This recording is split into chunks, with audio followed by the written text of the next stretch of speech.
আর বিশেষ করে আমি একটা প্রভাবিত আরো হলাম যে লাস্টের সময় আমি যদিও হালকা ফুলকা ইংলিশ কিছু বুঝি, তো এখানে যে বক্তব্য ইংলিশে বক্তব্য হলো তার মধ্যে একটা ছেলে যে বক্তব্য রেখেছে, মনে হচ্ছে আমার কলেজে মনে হচ্ছে একবারে ঠান্ডা হয়ে গেছে।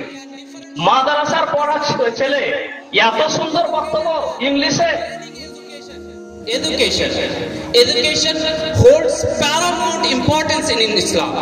Education is the key to success, and education is lead a man to a right path. And by getting educated, a man can differentiate between what is right and what is wrong. A educated man, by gaining education, he can get close to Almighty Allah. And Assalamu alaikum wa rahmatullahi wa barakatuh.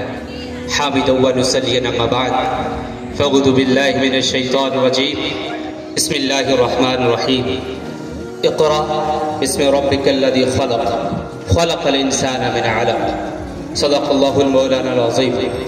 All praise be to Almighty Allah, the one who most generous, the one who most merciful. And after that, peace and blessing be upon Prophet Muhammad sallallahu alaihi wasallam. I stand here to present a short speech on importance of education in Islam. Man can bring peace and harmony in society. Educated man can bring peace and justice. An educated man can be a good person and good believer and good human.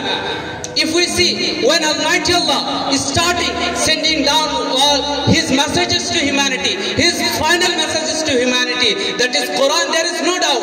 But what Allah choose to reveal first, there is 5 pillars in Islam: Kalima, Roza, Namaz, Hajj, Zakat.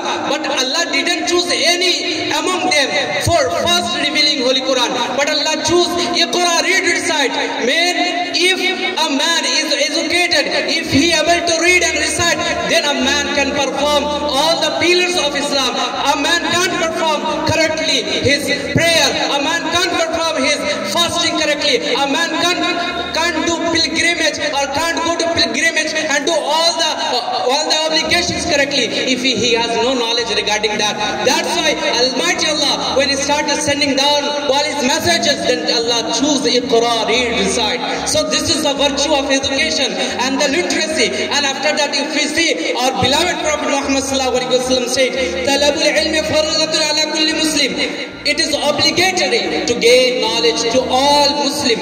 That could be man and woman. And from here, we should know that a man could be a virtuous man if he gain the knowledge. But Islam didn't forbid.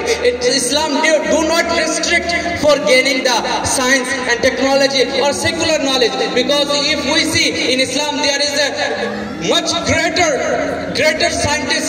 If we see Al-Khwarizmi, if we see Ibn al-Haytham, and if we see in literary work Al-Mutanabbi, and if we see in Arabic literature, and there is a Nobel laureate also.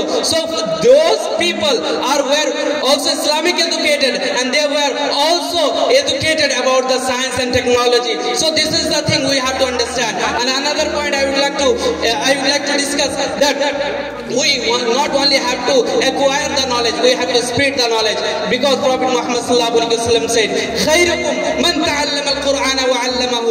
The best person among you, the one who read Quran or learn Quran and teach to other.